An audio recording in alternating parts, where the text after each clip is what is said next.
Okay, let's do this. This is crazy. Here's Johnny. I'll see you in hell. Tell him Fred sent you. She just goes a little mad sometimes. We all go a little mad sometimes. What an excellent day for an exorcism. You're gonna need a bigger boat. Oh, yes. There will be blood. What's in the box? What's in the fucking box? They're coming to get you, Barbara. You sick fucks. You've seen one too many movies. Now, Sid, don't you blame the movies. Movies don't create psychos. Movies make psychos or create blood. Where you going, Rudy? I'm in the goddamn club, aren't I? They're here.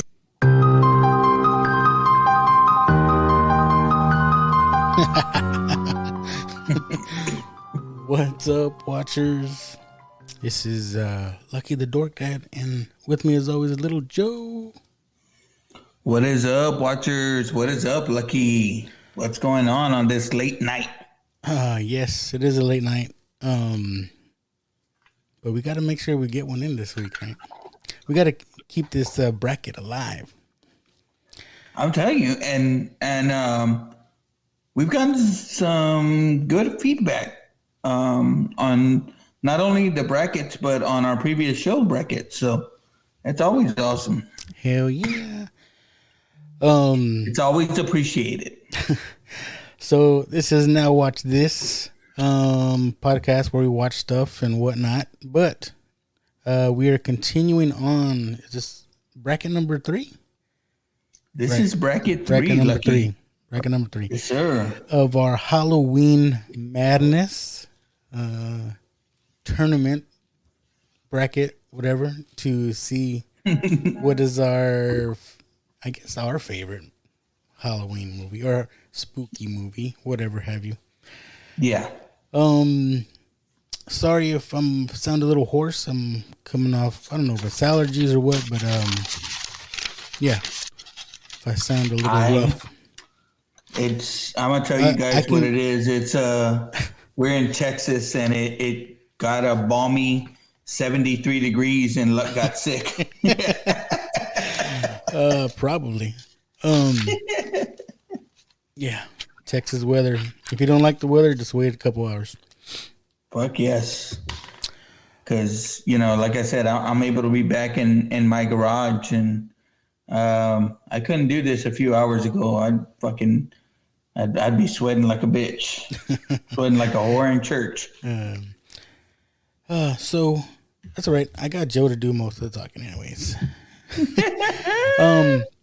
Let's see. So you want to list the bracket here? What movies we got?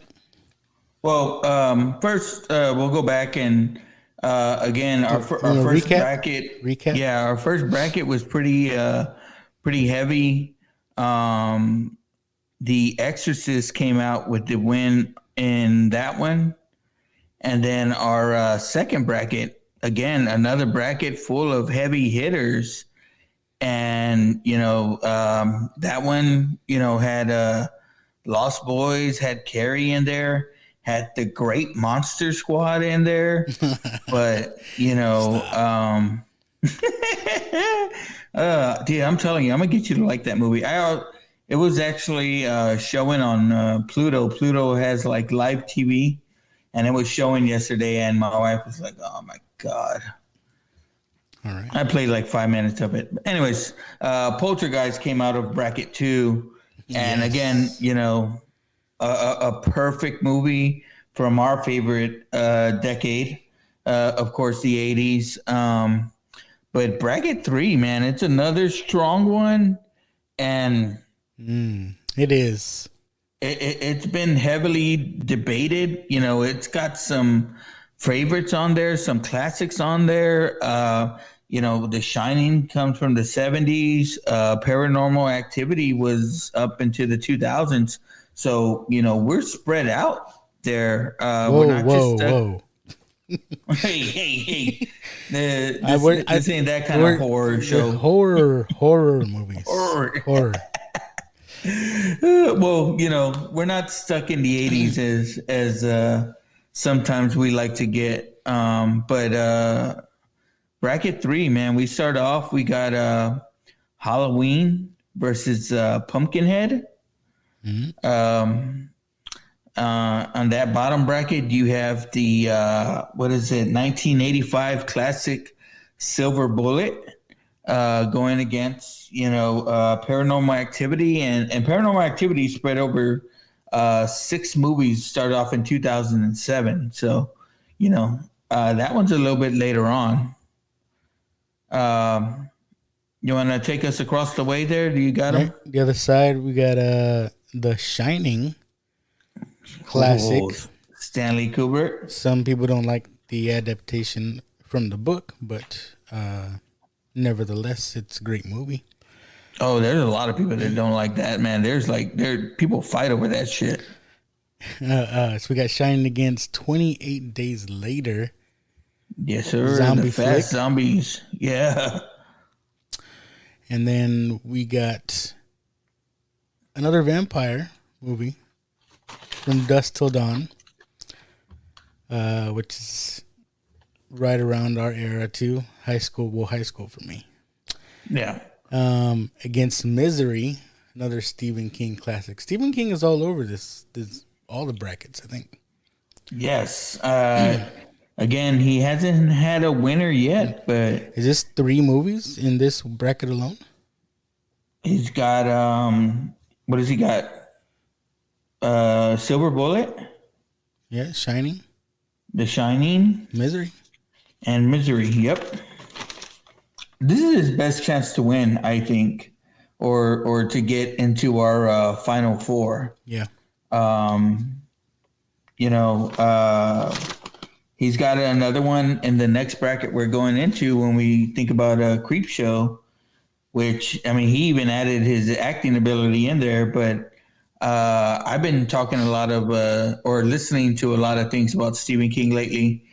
And, one of the movies that we did leave off, but it's definitely one of his classics is that he directed, Maximum Overdrive. Do you remember that one? Oh, yes.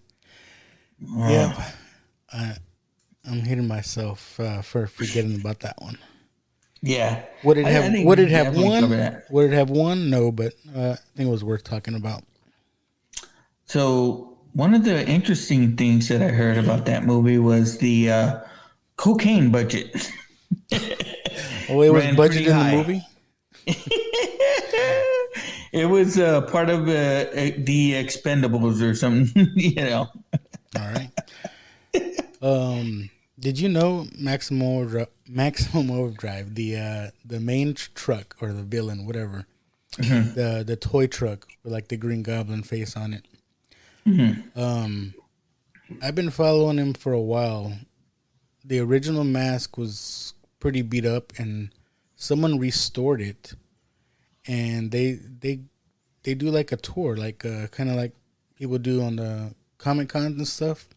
Yeah.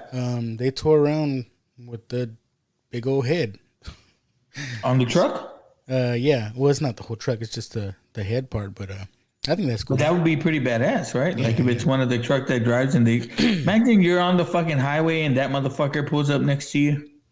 No kidding, right? Definitely badass truck.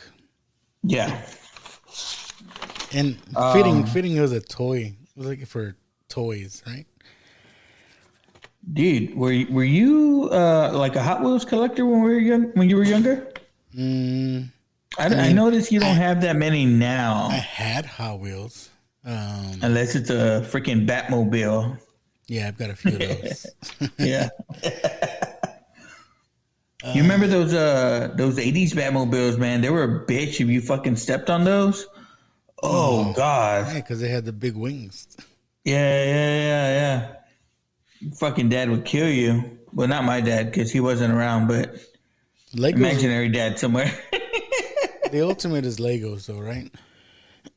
Oh, I'm sorry. Don't get me started, bro. I'm sorry, Lego. There might be some people that get offended. You watched this? Oh, yeah. You seen this show, Lego Masters?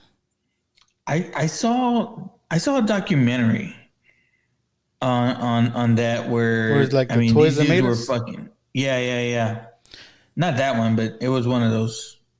But there's this show on Fox called Lego Masters. I think it's like the 3rd season now, where they got like these master builders or whatever. But it always gets me because I've always said that they're Legos with an S, right? But like, there's these hardcore Lego people. No, it's Lego. They're like, oh yeah, I played with Lego since I was a kid, and I'm like, Lego, dude, Legos, right? Legos? Why you saying it like that? Yeah.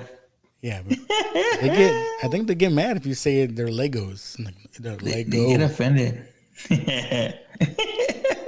Like, whatever, they're Legos. It's fucking pronouns, pal. I was gonna mention something else this week. Oh, okay. Before we get into it, I know you haven't seen the original, but did you happen to check out part 2 of Hocus Pocus? That's a negative. Dude, like, and I was telling my wife, I was like, Luck hasn't seen, or again, she's been listening to our show now, so yeah. I don't know if she like fell back in love with me or something, but she's been listening to our show, and she's like, has Luck really not seen Hocus Pocus? No. I was like, yeah. I don't know what's wrong with him. Like, I don't know. There's no part of me that can understand why you haven't. Like, when did it come out? In 93. That's probably 92, why. 93. That's probably why. No, we've done a bunch of 92, 93 movies. Like, but here's the thing too. But was it like a Disney Channel movie, or was it like a movie that came out? No, they didn't. Yeah, it was a movie. I don't know, man. I saw it in theaters. I saw it at Macrelis, but she's like, well, like, he has a daughter, like, and I was like, yeah, I don't know.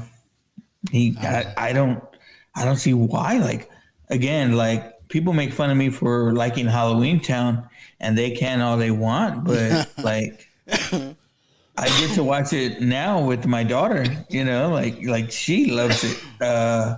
And it's only me and her now in this Halloween fight half the time. But even her, she's been like, I'm like, hey, like, I think it was Monday, she felt sick. I think I told you about it. Like, she didn't feel too good. So she stayed home from school Monday, and I came home half a day and stayed the rest of the day with her. But I was like, hey, we can lay down and you can watch, we'll put on a Halloween movie or something like that. And she's like, no, I'm okay. The fuck, man? Breaks my heart. She's growing up. What can I say? Dude, there was a time when they loved fucking nothing more than to chill with me and watch fucking scary movies all night. Now it's like, yeah. Like I said, they're growing up. The other day, everybody was home, and it's only me and my wife eating dinner at the table, and everybody else is just doing their own thing. It's like, I told my wife, I was like, well, you ready for this? We're almost to that point where, nobody wants to hang out with us.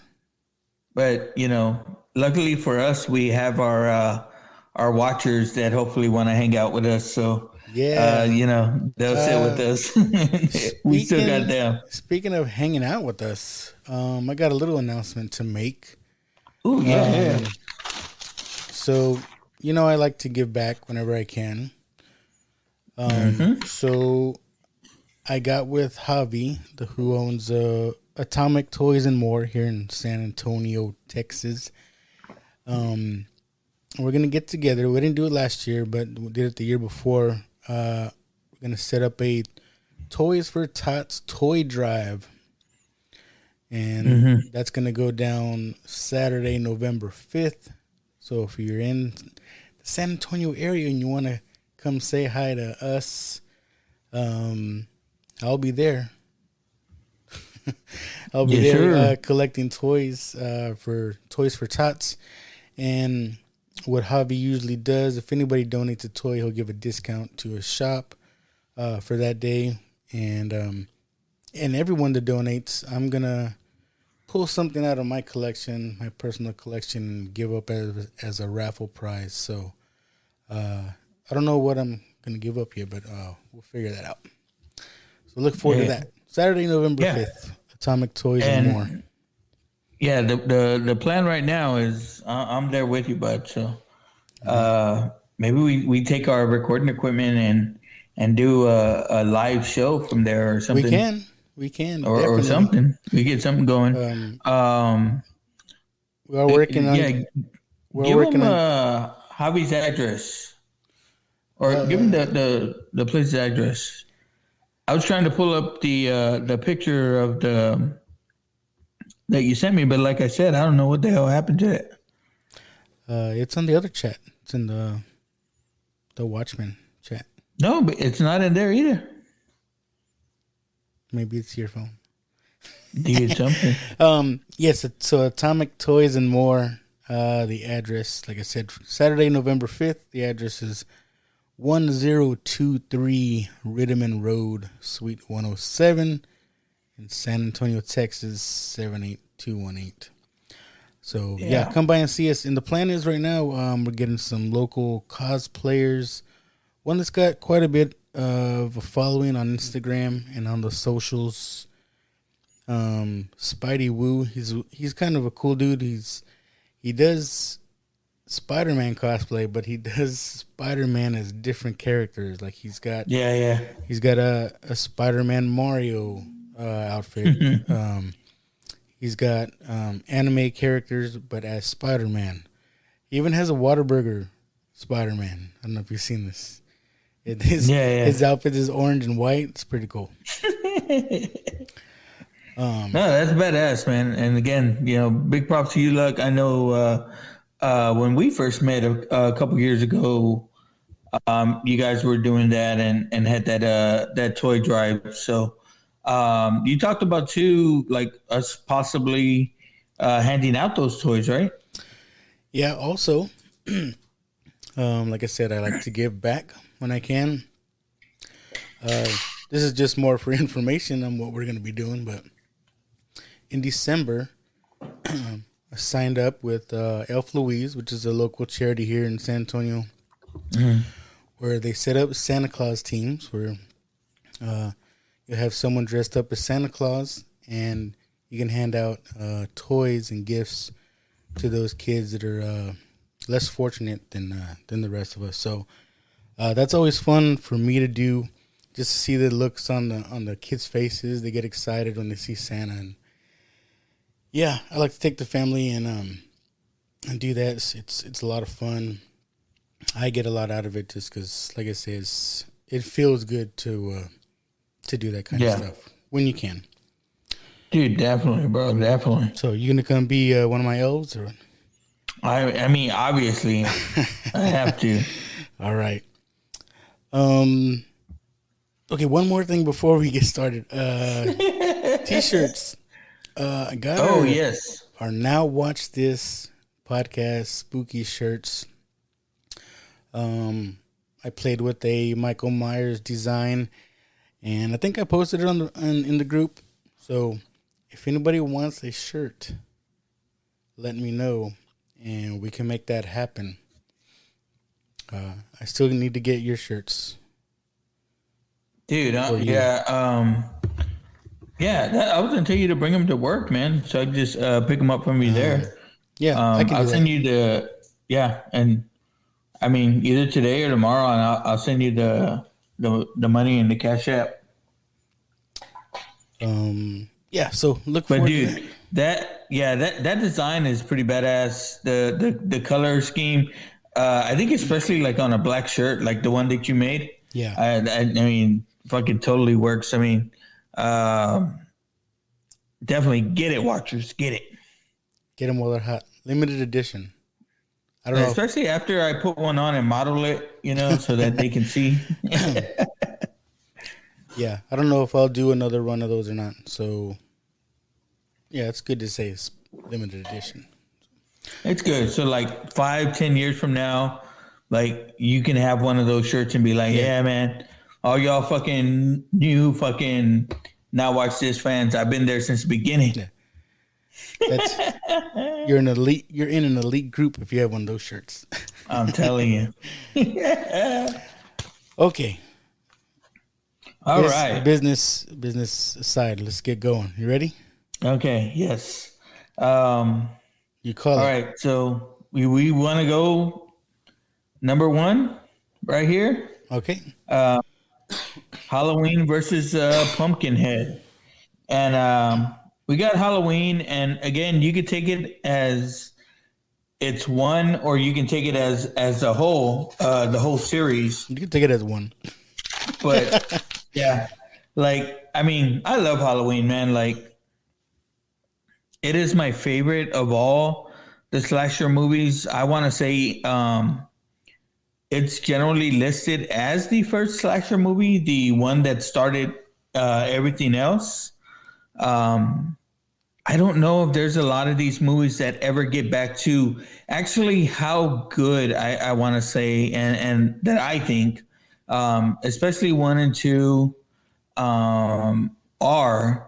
Again, you know, directed by John Carpenter. Dude, I think it was maybe a $300,000 budget or $30,000. It was a very cheap budget, and for them to, you know, I mean, again, it's the classic that lives on, and you know, it birthed this franchise. I mean, we're still seeing movies come out of it to this day, and you know, with the recent re-releases. But even between that, there's a lot of movies that, you know, there's a lot of movies that people don't like, but they're out there.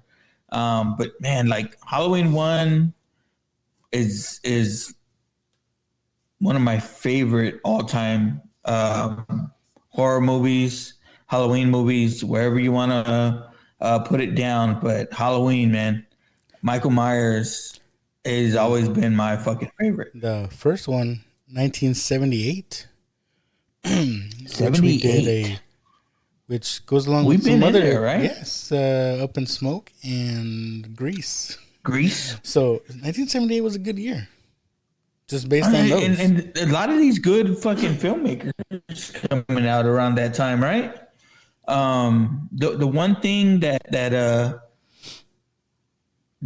majority of the movies have all been Michael Myers. Part 3 wasn't, and they try to go a different way.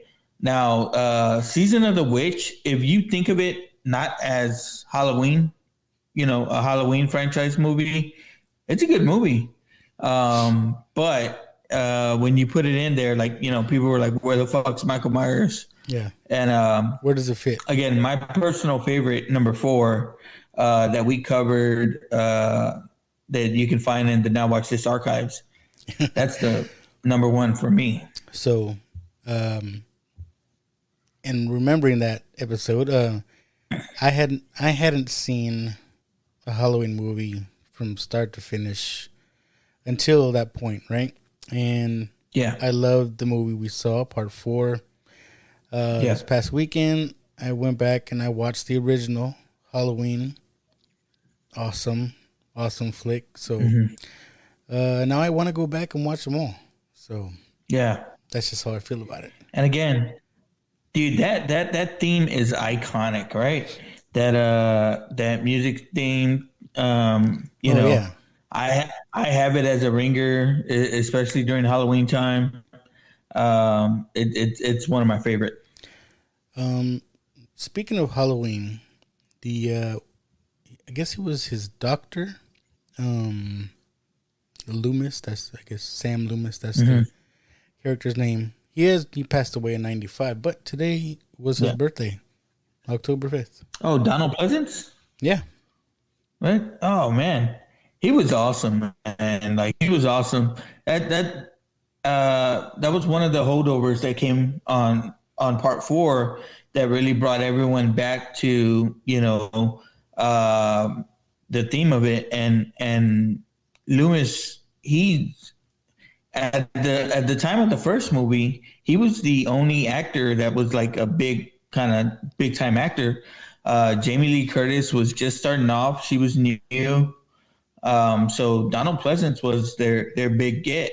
And for him to lend his, he was a pretty serious actor at the time, to lend his presence to this movie, gave it a lot of cred. And again, who knew this, like I said, $300,000 movie was going to go on to make $47 million, Yeah. And you can tell that was the budget from seeing the first movie. Yeah. But that doesn't take away from the movie at all. It's great. No, yes, sir. So, again, there's going to be winners and losers here, but we got Pumpkinhead going against it. And Pumpkinhead is kind of a classic in its own right. And, Lance Henriksen, for me, I know he makes a lot of weird movies, but he doesn't make a lot of bad movies. Yeah, I threw Pumpkinhead in the mix.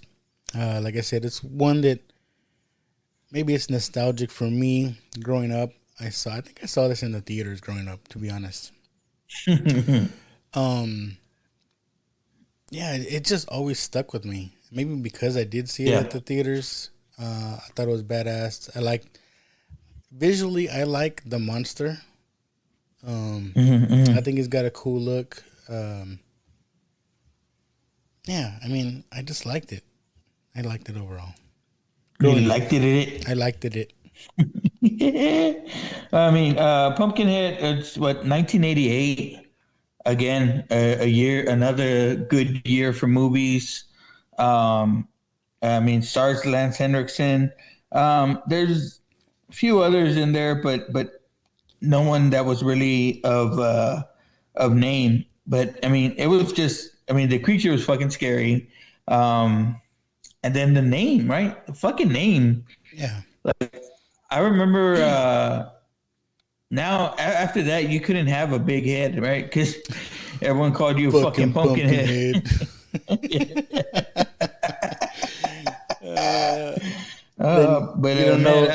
It was, again, like I said, I'm a big fan of Lance Henriksen, man. And I can see that dude fucking do everything. So it wasn't a bad movie for me. Again, it didn't hit on with everybody, and there's a lot of those movies that came out around that time. I talk about the Great Monster Squad all the time. At the time it came out, it wasn't a hit at all, but it's grown on to become this kind of a cult classic. Yeah, and Pumpkinhead might be right around there. Yeah, it has a following. Not as big as Monster Squad, but yeah. But this is another one though. I would just count the first movie. I know they did some sequels that were pretty bad. So yeah, but like you said, we have to have a winner, and I don't think there's any question on who's going to take this one. Yeah. It's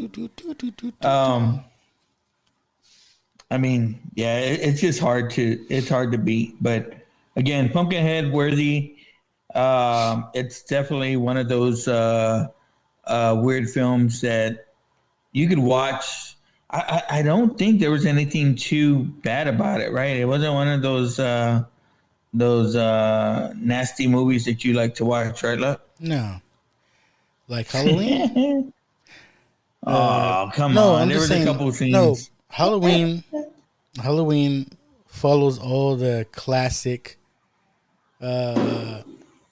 horror cliches, if you will. But that's the thing about there's Halloween, some raunchiness, right? There's some teens doing it. You got to just everything. You got people saying, "I'll be right back," and they don't come back. But that's the thing. I know you just watched it.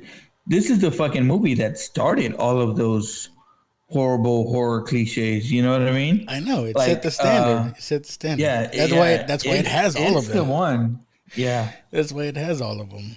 Yeah. You show your cheese, you get killed. Yeah.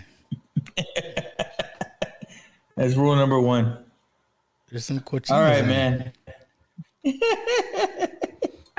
All right, so we go across the way there. And we're in 1985. Fucking Corey Haim's about to be one of the biggest stars in the world. We talked about Lost Boys the other day, but 1985, Silver Bullet. You had Corey Haim, Gary Busey. Weird, the director of of Silver Bullet, he's a very famous TV director. Like, he's famous for doing basically the, I guess, pilot episodes of shows. So, these big time shows get running. I mean, big time shows, fucking Entourage. He's directed Sopranos. A lot of good shows, but his first directorial debut was in fucking Silver Bullet. And he's never done a movie again. He's only been a TV director, but his name's Dan Atius or something like that. I just know about him because I listened to that fucking Entourage podcast. But dude, he's like this fucking famous guy, man. I did not know that. Fun facts. Silver Bullet, classic. This isn't. Oh yeah, because American Werewolf, right? That was the. Or what was the original werewolf movie? Was there a Universal Monsters? No, it wasn't Universal Monsters. Yeah. There's a Universal Monsters werewolf. I want to say that movie got kind of remade in the 2000s. I don't know. Remember? I think it was Guillermo del Toro. I can't think of the actor's name right now. The one that plays the collector, I think it is. Oh, Benicio del Toro? Yeah, Benicio del Toro. He was the Wolfman. But in the 80s, you had Howling come out.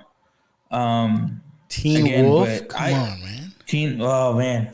How do I go off of that one? Freaking Teen Wolf. But yet Howling, Teen Wolf. And then you had this one come out. But you had American Werewolf in London. That was the classic.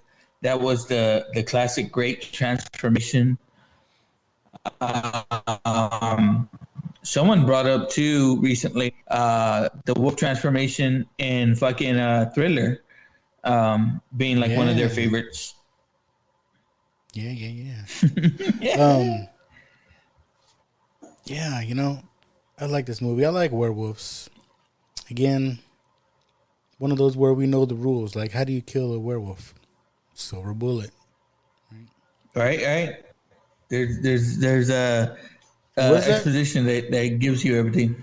Was that a thing before this movie? Had to have been, right? I would say so, but I don't remember that being the thing in the original werewolf movies. I gotta go back and watch those. It might be stupid, but I fucking went and I watched Abbott and Costello Meet Frankenstein. And that one has like all the Universal monsters. I watched a little bit of Dracula the other day, and my wife's like, "What the fuck is this?" But like Bela Lugosi. Yeah. Nice. Yeah, it's you can kill me for saying this, but it's available on Tubi. Yes. But but dude, I remember watching this movie as a kid, watching Silver Bullet as a kid, and actually being scared of fucking werewolves like this, because it wasn't anything that was fucking. There wasn't anything cute about it. There wasn't anything clean about it. Like, it was a fucked up movie. And again, this kid was in a fucked up situation. There's that one scene where, again, he's paralyzed, right, from the waist down. Right. So he's in a wheelchair. He meets his cool uncle, it's Gary Busey. Gary Busey fucking soups up a wheelchair for him, and he has like a motor-powered wheelchair. Well, there's that one scene where it fucking dies, and he's trying to fucking get it to go, and the werewolves fucking get ready to chase him. And dude, like the anxiety in that scene alone, man, was fucking crazy. And then when the kids go around and they're asking for donations for the church, and they ask the pastor, and like I think the night before he fucking shot the werewolf in the eye, and then the fucking priest has the patch over his eye. Like, dude, that was fucking creepy. You know what does this movie for me? Gary Busey, because Gary Busey. You know what I mean? Yeah. How can you not like Gary Busey? He's a classic on his own, right? But as much badass, cool movies and stuff that he's done, the movie that always sticks out to me, and I don't know why, is Rookie of the Year. And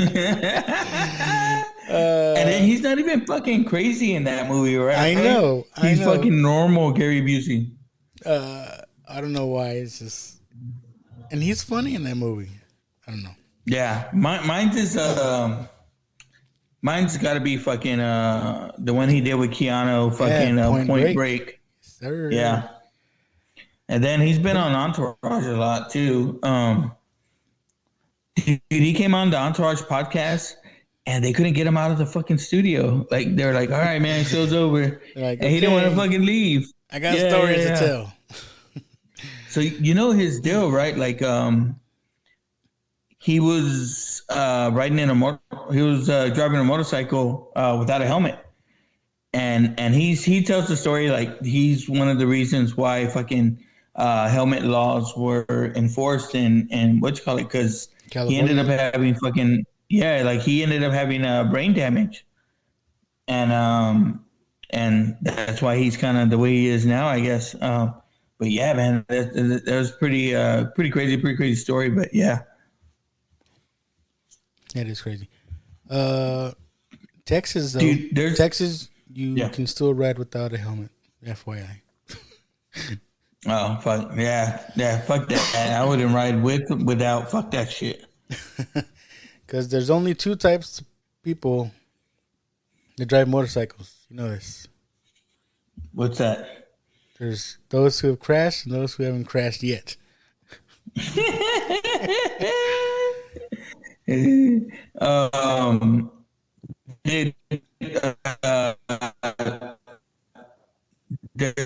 that one in this fucking dad, I guess, he finds his son's remains, but he finds out like his son was one of the ones the fucking werewolf killed. And fuck, dude, that scene is fucking crazy. And like he's walking in all fucking sad, like everyone's fighting or whatever. But he walks in the fucking room, and like everyone gets all quiet and shit. That scene was pretty powerful too. But Silver Bullet, man, classic, 1985. Again, great 80s movie. Yes, sir. So an 80s classic going against a newer movie. One of the newest movies we've done. Yeah. Probably one of the newer ones on the list, right? Yeah. Post show. So Paranormal Activity. There's what, 5 or 6? I don't know. There's 6 total. 6 total. So this is another movie. Shocker. I haven't seen. But I was able to catch the first movie. Now, did you watch this one by yourself? Yeah. By myself. In the dark. Trying to set the mood. I was pleasantly scary. I was pleasantly surprised. Like, I kind of knew, you've seen clips and stuff. You're like, oh, just like a home camera looking at stuff. But I didn't really know what to expect, how the movie was going to be going in, having never seen it. Because like the whole movie is just like through the camera. Yeah. The whole movie. They're they present different reasons for having the monitors and cameras. So dude, I'm glad you watched it, man. Like, I I liked it's a good movie. I liked it. Yeah. Because there was an actual story. I mean, Yeah. the girl, something going on with that girl. Either it was something after her, or she had something going on with her. Because she even says when she was little, she still had these things going on. And the dude was kind of her boyfriend or whatever. I don't know if he was in denial or he wanted to know what was going on. That's why he got this camera. I'm going to record all this stuff that's going on. And then you just start seeing all this freaky shit happen. I liked it. Another one I liked. Yeah. Dude, okay, so I ain't gonna spoil anything else for it. Like, there's a part 2, a part 3, a part 4.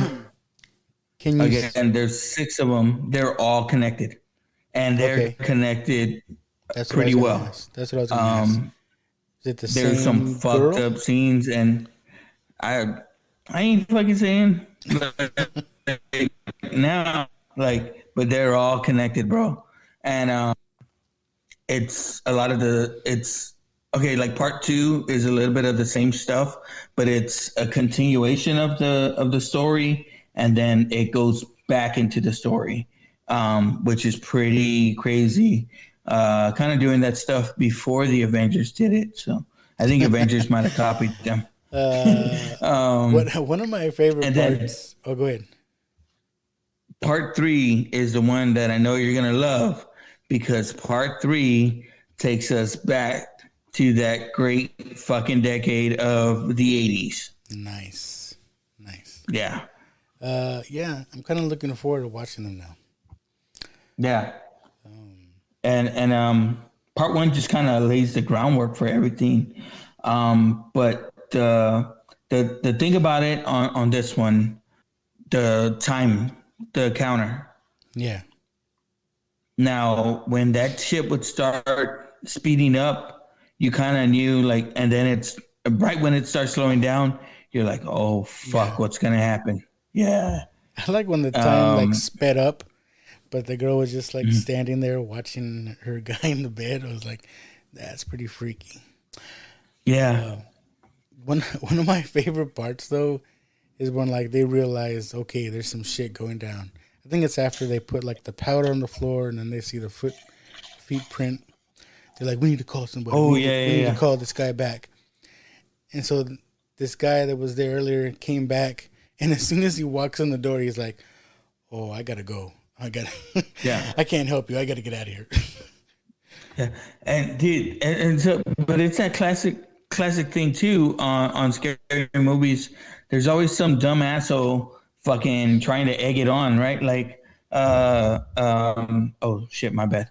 But they talk about it like, don't give it any energy, right? Don't fucking pay it no mind.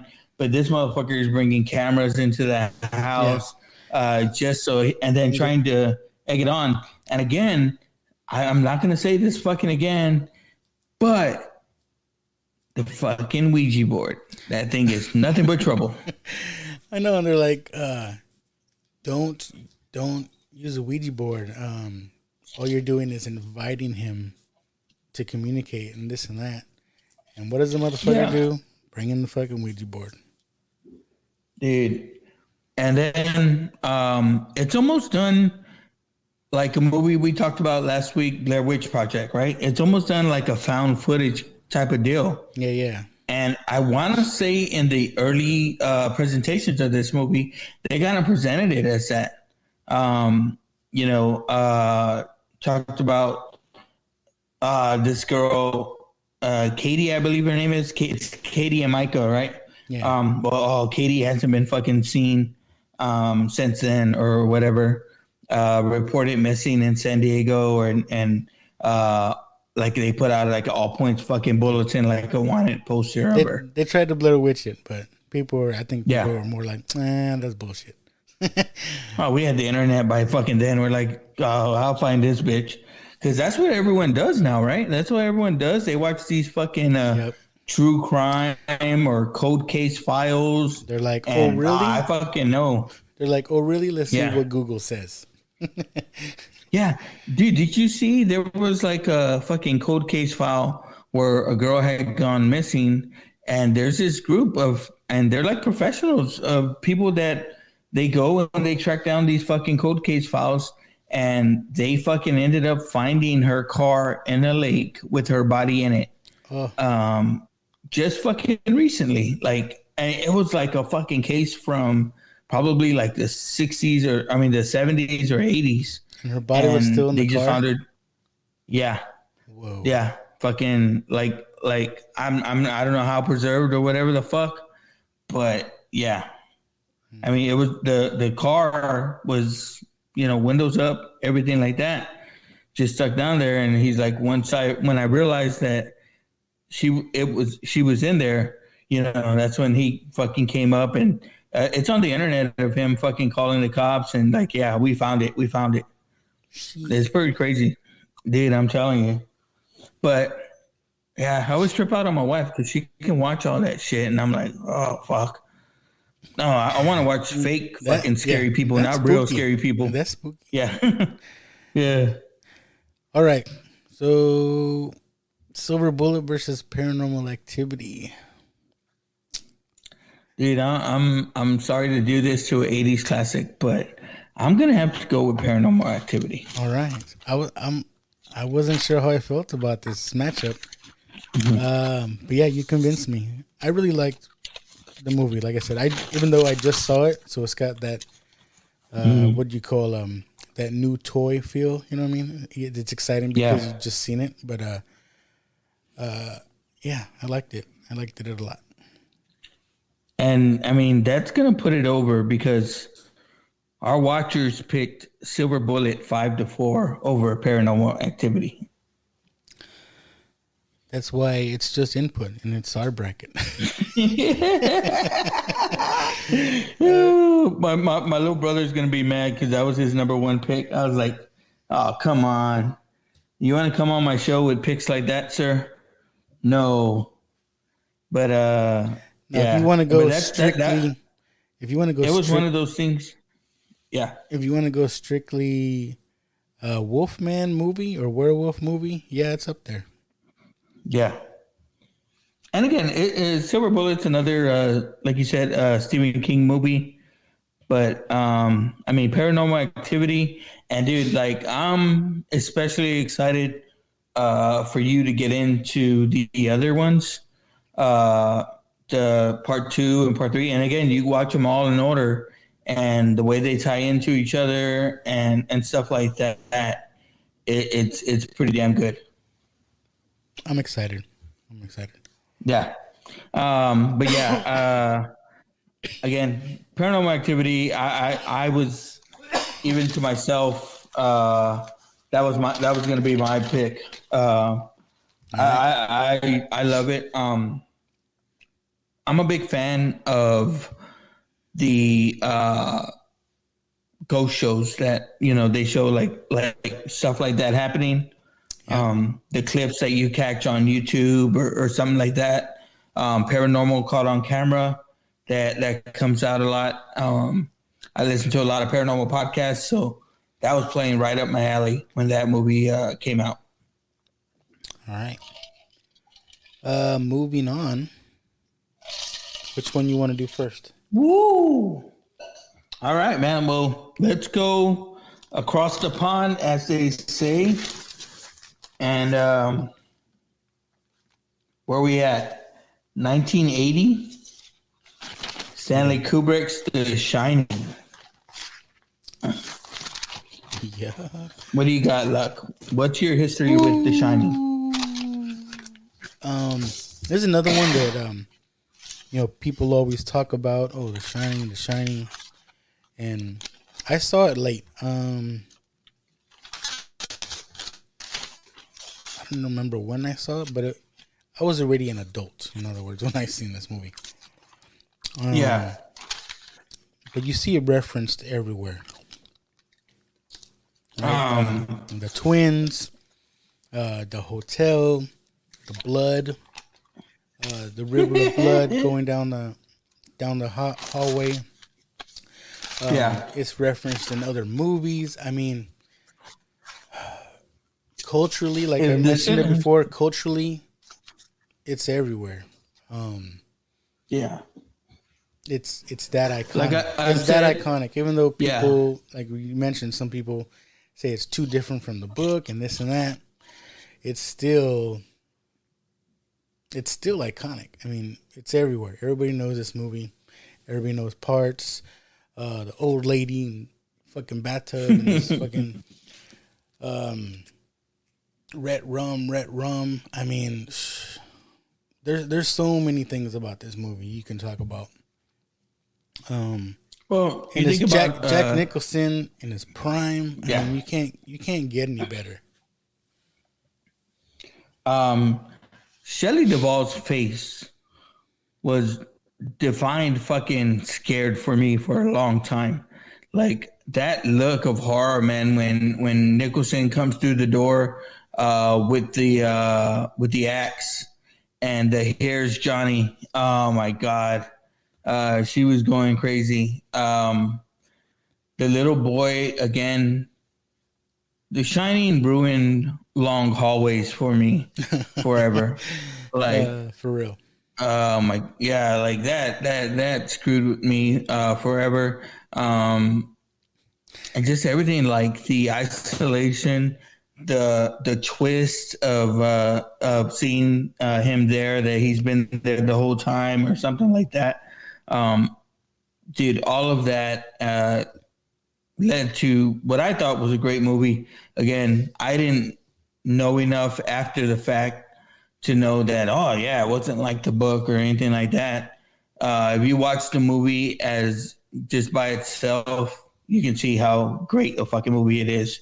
You don't have to be like so judgmental and shit like that. Yeah. But I think that this is not a new thing where people will say, oh, the book was better. The book was better. Yeah. There's tons of movies where people say, oh, the book was better. I admit, I've been one of those fucking assholes that's like, oh, the book is better. Yeah. I mean, if you want to talk about a more recent movie, Ready Player One. Did you see this movie? Yeah. Ready Player One. That's one that I can say that I've read the book. Well, audiobook. Let's say audiobook. But the book version of that movie is 10 times better. It's better. I mean, the movie was okay, but if you go through the book, it's a lot better. It gets more in depth in the stuff. But we're talking about The Shining. It's not another. It's another Stephen King. Yeah, Stephen King. Again, it's like you said, it's everywhere. Like it's referenced everywhere. If you haven't seen The Shining, you've seen clips of The Shining somewhere or somehow there. It's on everyone's horror list, as you know, in their top 10, top 5. So it's up there, man.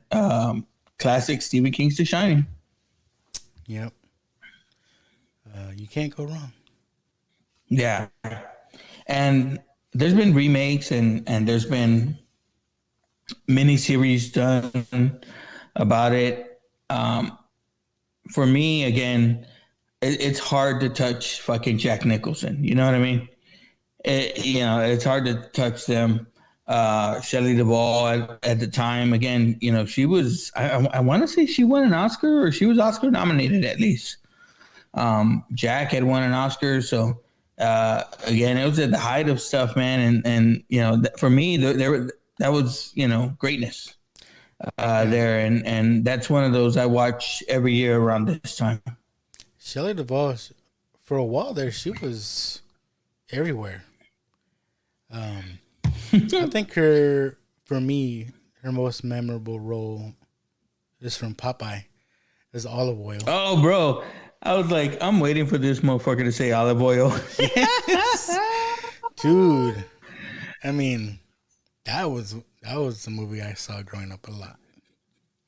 I like that movie. Now, there was a movie that came out in the 2000s with Adam Sandler called Punch Drunk Love.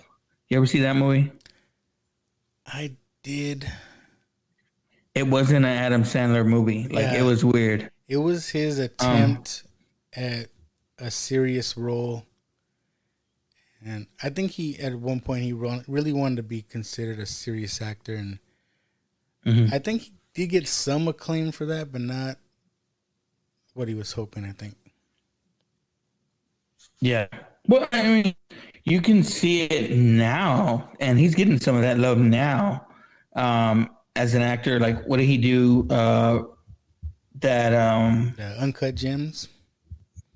Uncut Gems. I really like Hustle. this Hustle. Hustle was good. That's what I'm saying. And for me, that was a fucking fan of the they're all gonna laugh at you. Adam Sandler and I don't remember that man. Like he used to have these that was in records Carrie. and CDs. That was in Carrie. They're all gonna laugh at you. That was Carrie's mom said that in the movie. No, what Adam Sandler released a CD called "They're All Gonna Laugh at You." I know, but if you hear the way he says it, that's the way it's from Carrie. Carrie's mom says that. But yeah, fucking Adam Sandler was good. Again, he did Hubie Halloween. If you're looking for a fucking Halloween movie to watch. But that Punch Drunk Love, it had a Shelley Duvall song on there. She sings that one song in Popeye called "He Loves Me, He Loves Me, He Loves Me." Yeah, and they played in Punch Drunk Love, and man, I was just like, it took me back. Did they? They played that song? Yeah, in Punch Drunk Love, yeah. Yeah. Anyways, fucking. You got me thinking about Popeye. On a tangent. You got me thinking about Popeye. Like he's big. Oh, dude, I'm totally down to do and he's Popeye. Large. But he's mine. I will gladly pay you Tuesday for a hamburger today. You make me want to do that movie, man. Dude, I'm totally down, man. Side note. Robin Williams. Oh, there's nobody else that could have played Popeye. Yeah. Nobody else. Yeah. The dude that played Bluto was fucking classic. Yeah. I don't know who he was, but he was perfect for Bluto. Shelley Duvall was perfect for Olive Oil. Yeah. Okay, so what are we talking about? The Shining. The Shining. The Shining. Okay, and then The Shining is going against, again, another newer movie. I want to say 90s? Late 90s? What? I don't know. No, early 2000s. Was it? I don't have it pulled up. Yeah, I'll pull it up, but 2002, 28 days later. Do you remember that movie? Like, do you remember when it came out? Like, it came out of nowhere. It wasn't something that was that I remember being out or like being out there. Like, oh, watch for this movie coming out and shit. It's like if you see the posters, like I remember seeing that, but I never seen the movie until I started getting into Walking Dead. There's a point I was all up Walking Dead's ass. You were all about the zombies. I was, man. I was like, I still have a good majority of the comics. At one point, I had like every figure of The Walking Dead. I got a couple left, but yeah. And then people started saying, "Oh, they just ripped off 28 Days Later and this and that." So I was like, I gotta see this, right? Because I brought it up before. It's very similar the way the movie starts out and the way The Walking Dead starts. But to me, that's the only thing that's kind of similar. Like, the zombies aren't the same. Yeah, but people talk shit, and I just wanted to see for myself. Yeah. But it's good that you checked it out. Yeah, that's one thing that people are good at, is talking shit. Especially in this internet days we live in, where there's no consequence. Oh, yeah. There's no consequence for people's words. They can say whatever they want. I talk crazy shit on the internet. Yeah.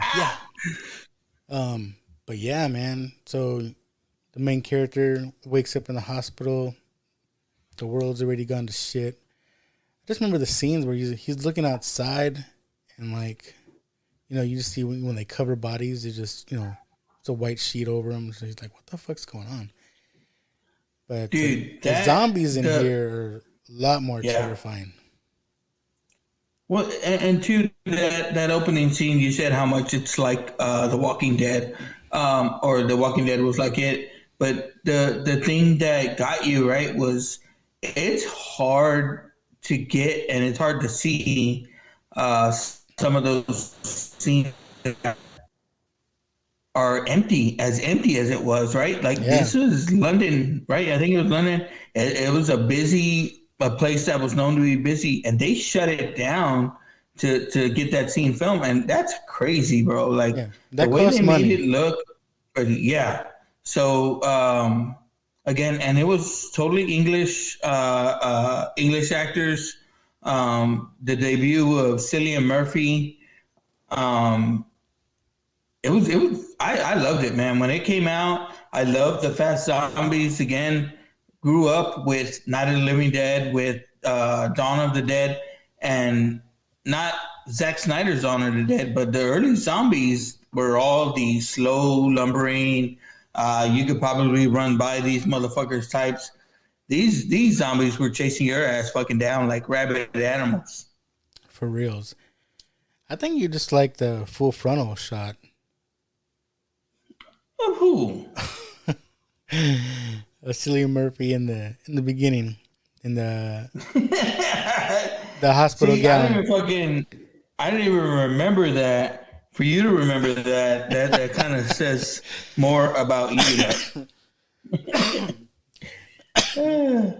You know what? It makes me.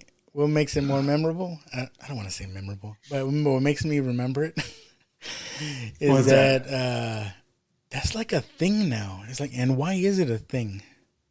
You see it more often now.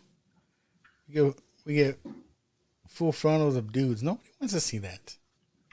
When you go back to the 80s, where the only nudity we see is, you know, a nipple here and there. You know what I mean?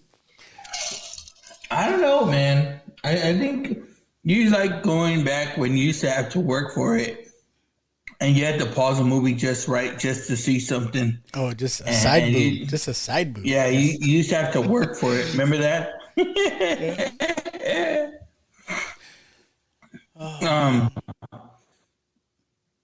It came out with a sequel afterwards. 28 weeks later, came out, and it was more of the same, but it kind of showed a bigger scale of the outbreak and stuff like that. And when you talk about zombie movies, or again, I read World War Z. I read and that's another one that the book's better than the fucking movie. I guarantee that. World War Z. But those type of books that gave that these were the zombies that they were talking about in those type of books. So again, it gave us a good look. Zack Snyder's Dawn of the Dead was more of the same, showed us the fast zombies, but these were the zombies I would be fucking scared of. Hell yeah. Like you see The Walking Dead, you're like, I can take these zombies. It's like the only time they really got you in The Walking Dead is like they surprised you or caught you by surprise. But fucking and that was the thing, right? It was always like fucking they'd show the screen, and you knew when they zoomed in on them, when they backed out, there was gonna be a fucking zombie there. Yeah. Right? And then the zombie's loud as fuck when it gets next to them, but 5 feet away, that zombie, you couldn't fucking hear. That motherfucker was creeping up like a fucking ninja and shit. Yeah. Walking Dead apocalypse, I could survive. 28 days later, apocalypse, no, I'm dead. If I have to run, yeah, I'm good. Yeah, I'm getting passed up. Hey, y'all just get me. Y'all got me. Okay, well, 28 days later, versus The Shining. I'm gonna give you our watchers list, and it's heavy on The Shining. 8-2 from the watchers.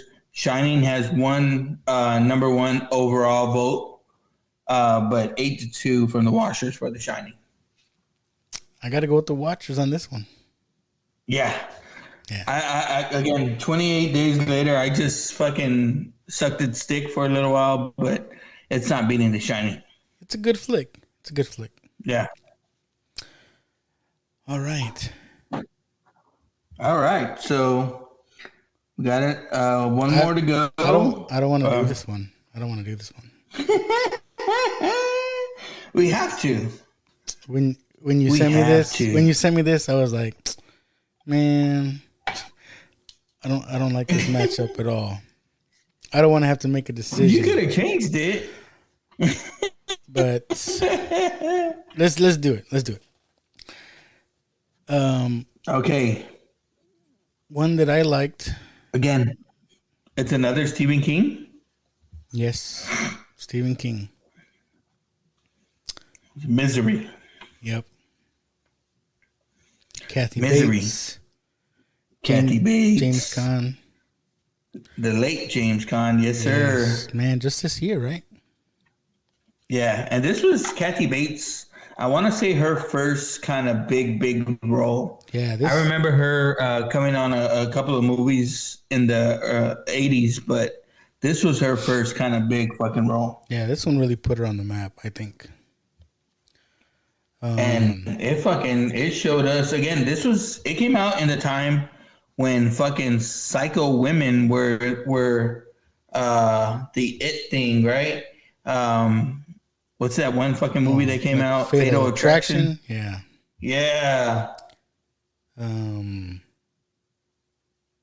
Fatal Attraction. Sorry. What was that movie with Sharon Stone? Oh, fucking Basic Instinct. Yeah. Yeah. I'm not gonna be ignored. Fucking again, and then the way this movie happens, it can happen. Like it's not out of the norm. You've seen story after story of these super fans that something fucking clicks in their head, like that this artist is talking to them, or this like this author's talking to her. These people think, like, some of these fucking actors, like, oh, she's sending out signals to me to come visit her, and these fucking psycho motherfuckers get fucking picked up at their house. You know what I mean? Like, so again, it's kind of far fetched the way this one happened. Like that she was but it happens. I mean, you can only make this joke now, but she's like a Star Wars fan. The way she gets so pissed off, right? She's like, "Oh, you got to do one more book," and then he writes her a little something, right, just to get her by a couple of chapters, and she's like, "No, this person would not do this." I was like, "Okay, she sounds like a Star Wars fan." Luke would never do that. And then, like, she's, yeah. And then, the kind of, at first it's like she's helping him, right? And then you find out, like, she's the fucking reason you're fucking there in the first place.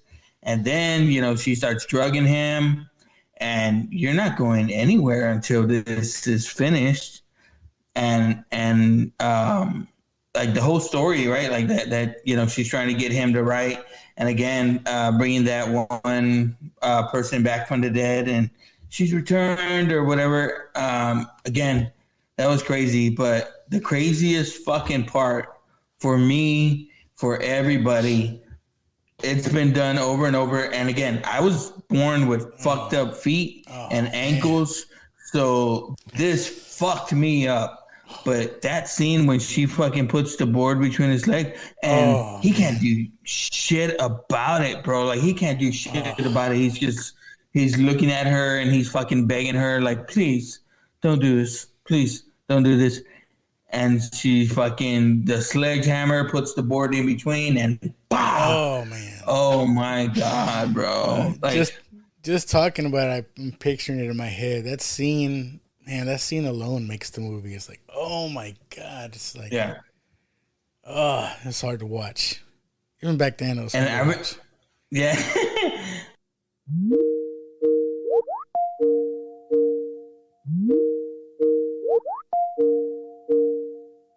All right. And we're back. I don't know what happened. No, I do. I guess I wasn't fucking watching it, but my laptop died. I had to run and get my fucking charger. Oh, my bad. I was like, what did I do? Fucking rookie mistake, bro. Shit. All good. All good. It's like it's my first show again. I don't even know what you were gonna say. You started saying something and you just stopped. Okay. Well, we're talking about the last two, right? We're talking about Misery, and we're talking about when she broke his fucking ankles. Yep. Like, again, as a guy who was born with bad fucking feet and bad ankles, that scene fucked me up. Now, again, I was living with my godparents at the time. It was I was 10 years old. It was a movie they rented during the week. They'd rent a couple movies a week, and seeing that shit, and I was just like I wasn't scared, right? Because again, by 10 years old, I had seen some shit already. But at the same time, I was just like, are there fucking really crazy people like this out there? Yeah. And there is. Yeah. I'm your biggest fan. Yeah.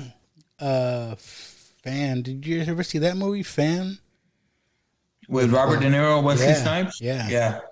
Again, the sports athletes get it just as bad, right? Like, yeah. Because, you know, some fucking jackass is like, you fucking lost for my fantasy team. Like, you fucking owe me, you know, shit like that. That or they get idolized, you know?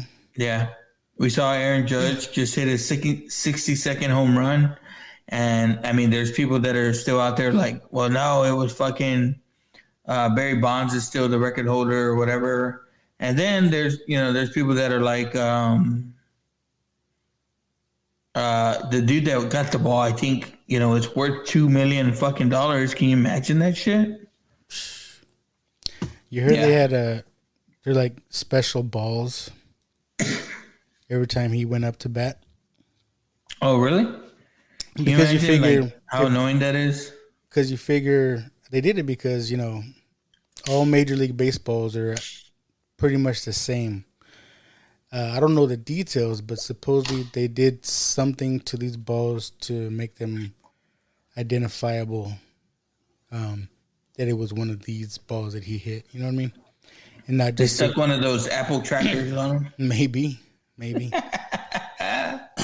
But yeah, like again, there's sometimes I go outside my house and I see Chuck from Just Another Friday Night standing down the street, you know, fucking staring at my house. So, because he's your biggest fan. Yeah. If anything ever happens to me, that's why, like, I was so like, yeah, we got to get this show in, Luck, because if I don't put one out there, like, he's, you know, looking at you, he starts to show up, looking at you next to the bushes, like Michael Myers, and then you run up to the bushes and he's gone. Yep. And I'm like, I don't know where he went because he can't drive away, you know. Oh, got him. Sorry, inside joke. One thing, inside joke. Yeah. If I take off driving, I can get away from him, but you know he scares me sometimes. So. It's all fun, Chuck. It's all fun. Yeah. It's our number one fan, our one fan. Hey, if we can entertain one person, it's worth it. Oh, I mean, well, we entertain ourselves, so that's all that fucking matters. Oh, fuck. Okay. Misery again. 1990, great fucking movie. Another Stephen King. Stephen King's 1 for 1 today. Yes. Now, this one's going against a great fucking movie. Another one that started a franchise as well. All right. My bad, bro. I had to go fucking scorpion hunting. I had like a coughing fit. Had to get some more water here. All right. Oh, I was about to go over there, bro. Give you the Heimlich. Dusk Till Dawn. Oh, we got smelly pussy, juicy pussy. You say I'm the cochino? That's your go-to. That's your go-to when we Dude, fucking Cheech Marin, again, he's a fucking now watch this all-star, if you ask me. At the time this movie's made, Quentin Tarantino's not Quentin Tarantino yet, right? No. Or is he? And we already confirmed this. He did not direct this movie. Again, I thought it was one of his movies. A lot of people think he did. Yeah, but he wrote the screenplay. It's 96. George Clooney. Again, Harvey Keitel, Juliette Lewis. Just a phenomenal cast. You go down the line. They had like Jim Brown in there. Famously, Tom Savini's in there, and he's an artist as well. So he's famously a makeup artist. Again, everyone was great, man. Down to the kid that played the little brother or whatever. Yeah. Harvey Keitel was a fucking badass in this. As the former priest. Juliette Lewis. I remember her being a little bit more grown. But I might just be thinking about her from Natural Born Killers. Because in this movie, it seems like she plays a teenager, but she's a lot older than that, I think, in this movie. And she is at the time. of this movie, yeah. But yeah, she plays like, it seems like, again, like you said, like she plays a younger person. This movie had all the details. The way they did the vampires was a fucking, for me. Oh, what you got there? You busted out the spooky glasses like that. You know what I like about this movie? When it first starts out, to me, this movie could have gone in two different directions. To me, it's like almost two movies. I like the first third of the movie. It's weird and different, right? You're thinking, oh, this is bank robbers. They're trying to get away. They're trying to get to Mexico, this and that. And if that's the way the movie went, it still would have been cool because at the time, Clooney's a badass, and you got his crazy brother, Tarantino, and I think that would have been a good movie on its own. Mm-hmm. Then you throw the twist in there, right? Second half of the movie, vampires, right? Yeah. It's great. I don't know. I love this movie. And that's the thing, right? They get to the vampires and it almost like comes out of that field. But then you think about it, right? And you think about where they're at and kind of, I hate to go to the ending, but the way the movie ended, but it has that scene where the movie ends, they pull away and you see all the fucking shit that's been there in the back, you know, and it's a Mexico place, which again, if you grew up as close to the border as we have, you know, there's always those tales, right? Like, again, if you grew up in California close to TJ, there was always those tales about going over the border, right, to go fucking party and shit like that, right? Because anything goes or whatever. And you always got those tales. Now, I didn't see Dusk Till Dawn till later, so 98 and 99, I was one of those fucking 17, 18-year-olds crossing the border to go to Matamoros to go drink. But, I mean, you can see how something like that could fucking happen. You know what I mean? And to me, it seems like the vampires, I don't think they were really the bad guy in this movie. You think that? Yeah, Tarantino, yeah, and George Clooney, they fucked things up because I don't know if you remember, they only took in truckers, or it was just like truckers, right? Or they weren't taking regular folks. Like they were. No, it's like they're almost weeding out bad people. Yeah, you know what I mean. And what was it? It was truckers and bikers, right? Yeah, and they didn't want to let them in. Remember, they're like, "Hey, no, you're not allowed." Yeah. Hey, Harvey Keitel has that badass scene. And again, I take it back. This movie came out after, he had did Pulp Fiction and Reservoir Dogs. Oh yeah. I didn't realize like 96 it was that far back. But again, it showed Tarantino. Again, he got to act a little bit, and I'll tell you, any scene where he could have Salma Hayek's foot in his mouth is probably a good scene, right? Like, I'd write that in, right? And the part where he's telling Juliette Lewis, he's like, "If you want me to, I can do that for you." Yeah. And it's just fucking weird, right? Like, do what? And Clooney had just came off of, I mean, he was doing his movie, or he was doing his show. ER. He was off of Roseanne. He was in ER already. So, I mean, Clooney was becoming Clooney. Again, it's a great fucking movie, man. Like I said, the cast, man, is second to none. I didn't get too much into the sequels or the show that was made off of it. Yeah, I didn't either. Afterwards. But, man, Dusk Till Dawn, especially the first one, just, it was great. The way they presented the vampires was great, man. So, you want to know our Watcher score? They're playing, the band turns, and then like they're playing a dead body with strings on them. Buscando la fiesta. Dun, dun, dun, dun, dun. Again, and then, directed by Robert Rodriguez, Mexicano. Yeah. Who directed had a bunch of Mexicans. Yeah. Had a bunch of Mexicans in it. El Mariachi. Yeah. And Desperado, right? Same movie. But, yeah. He directed both, I think, right? Yeah. Salma Hayek again, right? Yeah. Yeah. Spy Kids. Come on. Oh, fuck. You don't get better than that.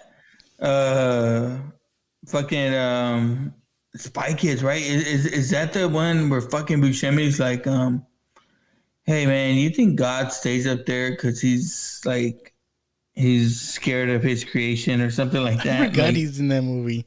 And it's like with all the dinosaurs or something? It's a fucking kids movie, man, with this fucking philosophical shit in there. Those are crazy I know, movies, man. too. Okay, so Spy Kids even had Sylvester Stallone in it. Our Watchers had feelings, look. And our Watchers... I can't make this decision. Yeah. Our Watchers... Dusk Till Dawn has 2 overall picks. 2 overall number ones. It has 8 picks total. What? So some of our Watchers gave us picks. Some of our Watchers went all the way through and gave us their number one of the bracket. So I love them for it because that tells me, one, that they're listening to the show. They know, we're going all the way. Yeah. So awesome. So again, I calculated everything. Dusk Till Dawn has 8 picks. Misery only racked in 3, brother. What are your thoughts? What are your thoughts? I'm gonna have to go with the Watchers on this one. Okay. While Misery, I liked it. I saw it when I was 10, and it felt almost like a grown-up movie. Yeah. Kathy Bates was young in the movie, but man, she still felt like a middle-aged person. James Caan was James Caan. He was who he was, but again, he was an older person. Like that was an older person movie to me. Yeah. Dusk Till Dawn came out 1996. It was I'm teenager, 16. It was cool. It was hip. Yeah. Everybody wanted those tribal tattoos. Yeah. You know what I mean? When it comes up, I'm George glad Clooney's I didn't get neck. any of those motherfuckers. Yeah. Because if you go to it's funny, if you go to a tattoo artist now and you tell them you want a tribal tattoo, they look at you like you're crazy. Yeah. Get the fuck out of here. Yeah, man. Like I said, Salma Hayek was fucking hot as fuck. Juliette Lewis was, she was a pretty big star at the time as well. I loved her in Natural Born Killers, so I loved her even more in this. It's a badass fucking movie. I got to go with Dusk Till Dawn. All right, I'm with you. All right, so let's stay here and. I think this is our hardest bracket. I think. Yeah. It's hard to pick, man. Let's go up top because that one I think is gonna play out a little bit easier. And then we'll come back down to this one because this one's gonna be our hardest one. So Halloween versus Paranormal Activity. Come on. Yeah. Come on. Yeah. Even though I love Paranormal Activity. Even though I still got that new toy feeling about paranormal. Yeah, Halloween, man. So what do you think? Do you think it's something you'll watch with the wife? Like you can get the wife to watch, or she's not a scary movie fan? Halloween? Paranormal? Yeah. I'd watch that. Yeah. Man, haven't seen both of these movies recently. Like I want to do like a marathon now. You know what I mean? Yeah. And dude, and that's the thing. Like this year or every year around this time, AMC is playing all the fucking Halloweens. You know what I mean? That's where I saw Halloween because you were messaging me, right? You're like, yeah. Did you say it was on Tubi? You said it was somewhere. No, it was actually Redbox has a. God damn it! Ever since I saw that fucking scorpion, I keep looking around. Redbox has an app on my TV, right? It's one of those ones that it's already on the TV. And, I click on this one app and it says, like my TV has all the Halloween movies in one thing. I opened that up and I picked that movie and it took me to that Redbox. And I was like, fuck yeah, because I thought I was just going to have to stream it online somewhere. Yeah. Again, I don't have AMC, so I got to get AMC again. Hey, you told me it was streaming, and I was like, it was funny because like right when you messaged me, I was already watching it on AMC. I was like, it's on right now. And that one you watch by yourself too? Yeah. Yeah. I kind of liked it that way though. Yeah. No, I'm telling you, like it's the Halloween movies for me, they're well done. I love Friday the 13th. I love Nightmare on Elm Street, but for me, the Halloween, like Michael Myers, is the slasher for me. Like he's always credited as the one that started it all, the one that started this kind of craze. I know Texas Chainsaw Massacre is in there as well, but for me, Halloween is the one. Bro, we doing a road trip or what? To the gas station? I'm totally fucking down, dude. It's just outside Austin, so I think it's Bastrop. Dude, I'm telling you, I was up in that area, and again, it was a good 30 to 45 minute ride from our hotel. No one wanted to go. I was like, come on, we can just go over there real quick, see what's up. No one wanted to fucking go. I was like, fuck y'all. We're planning it out. We're going. All right. So again, Halloween over Paranormal Activity. Yeah. And yeah, you know, I'm not going to give the numbers to Halloween yet, but yeah, it beat Paranormal Activity. So, Halloween, Paranormal Activity, Halloween takes the lead. Now we go back down. We got to talk Stephen King, Stanley Kubrick, The Shining versus Dusk Till Dawn.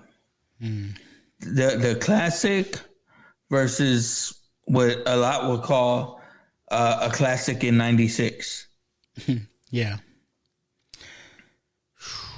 Man, it's tough, man.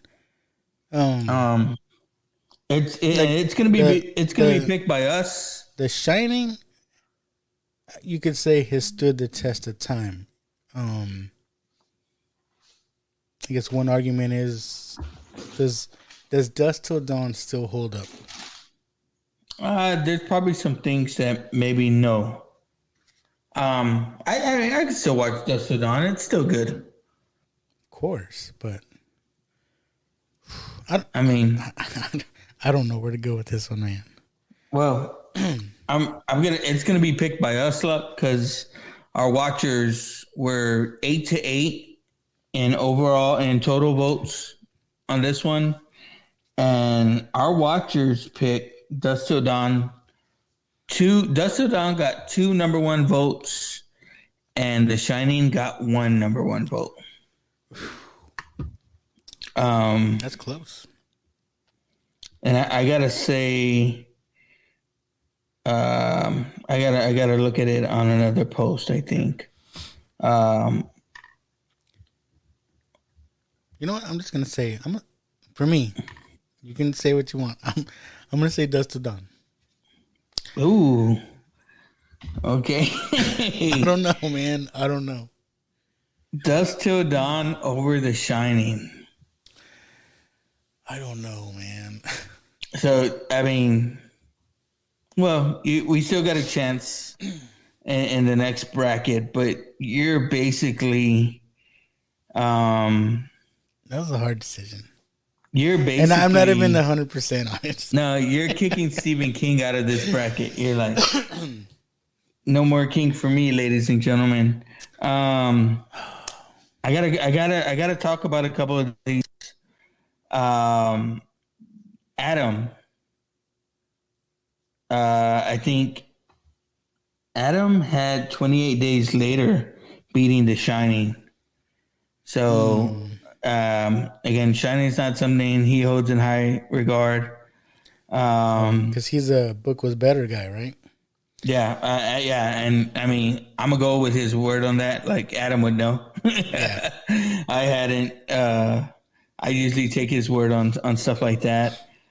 Now, Chuck is on the other end, and Chuck's Shining number 1 overall in our bracket.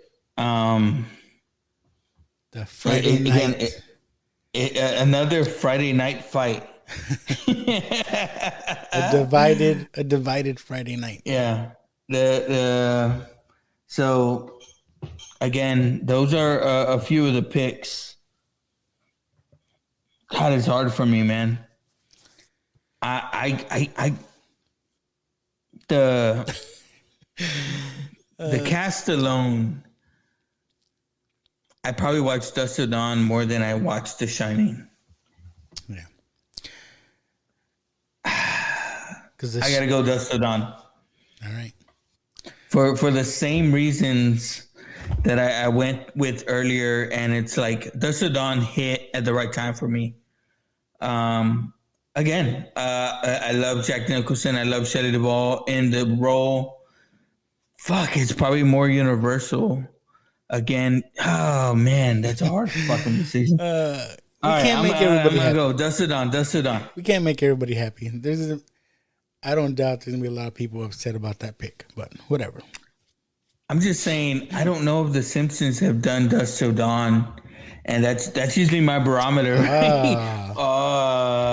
The Simpsons have done The Shining. Everything's done The Shining or The Shinin, as it was called on The Simpsons. Fuck. I go Dusk Till Dawn. All right. Dusk Till Dawn taking on a giant in The Shining. A classic. It's gotta go classic versus Dusk Till Dawn is just a cooler movie. I don't know how else to put it. Yeah. I don't know. Now,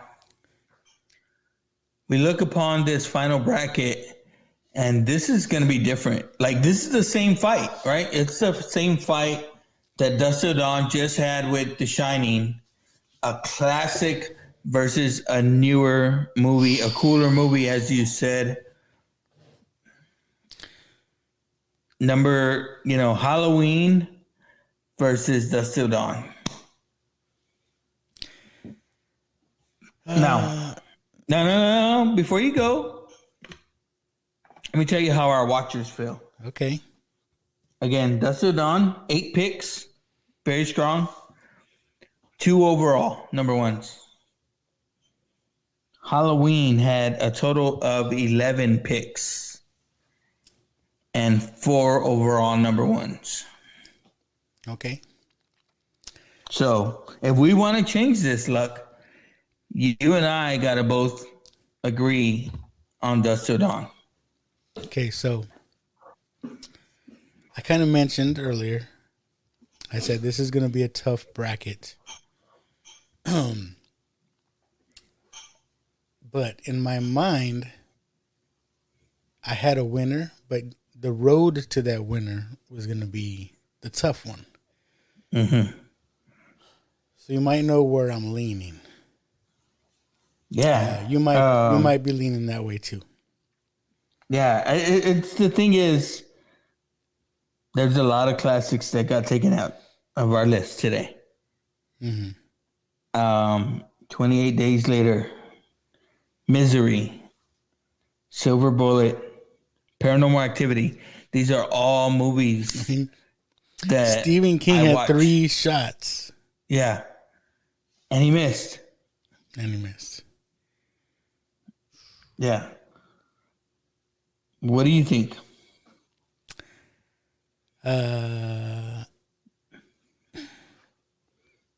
Slasher over vampires. Yeah. Again, it's the perfect fucking movie. It's again, and this is just me. Like, personally, it's my favorite. I'm sure there's a lot of people that'll argue for Jason. There's a lot of people that'll argue for Freddy, right? Because Freddy has a fucking and again, there's a lot of people that don't like Part 4. I love Part 4 of Halloween. I could watch Part 5, Part 6. Again, I could watch all his fucking movies. Again, there's people that have problems with it, and I got fucking worse this time. When Busta Rhymes came out, that's fucked up.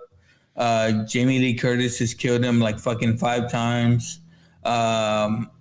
There was a fucking scene with this guy in a black trench coat that never went anywhere. Fucking Paul Rudd's in there. But Halloween 1, perfect fucking movie for me. Like, it's the perfect fucking movie. It doesn't drag. Hey, there's a chone scene, It's got all the fucking it's got all the hallmarks of fucking now watch this fucking type of movie. And like I want to say, like, maybe we should have fucking did this as our last episode, because we're kind of tipping our hat with our shirt design as well. And that is not intentional at all. It's not. It wasn't at all. It fucking works though. I didn't even think about that till you said that. But yeah, for this bracket, definitely. Like I said, in my mind, I had the clear winner. It was the other matchups that I was gonna struggle with. But, yeah, I too thought, okay, for this bracket, like it had to have, I guess what I would say was a clear winner or was going to be a winner, but it also had to have movies that presented a challenge, right? Like again, Dusk Till Dawn, The Shining. These were movies that were classics in their own right. You know what I mean? Mm-hmm. Like in their own way, these were classics. Again, it was just they were all great movies that got knocked out here, but they were all going against that one heavy classic. And if you think about it, all of our winners, all of our number one so far, these are number one fucking movies. Like these are number one fucking movies. Halloween, it's on replay all this month, but it is because it brings in viewers. Right. There's always that person that's going to have it on from now until Halloween. We're going to see it another fucking, I don't know how many times playing when we go trick-or-treating. It's always there, so we get a new movie October 14th. The new Halloween Kills comes out. So Halloween Ends, right? Halloween Ends. I'm sorry. Is it gonna end though? That's the thing. Have you seen the last one that came out? No. Evil? No, dude. I've seen 1 and 4. Okay. Having watched 1, you can watch Halloween Ends. Okay. Halloween Kills. Yeah. Halloween Kills actually shows some scenes from Halloween 1. All right. Or like updated scenes. It's pretty badass. But yeah, dude. Again, Halloween for me, the best. That's my go-to. I got a picture and I'll share it to the page as well. But my kid, my younger son, when he was maybe 3 or 4, was fucking, asked him who he wanted to be for Halloween. He was like Michael Myers, and this little motherfucker was Michael Myers. And awesome. I'm gonna send you the picture. Like that's this motherfucker looked dead behind the fucking mask. I was like, this motherfucker can kill you.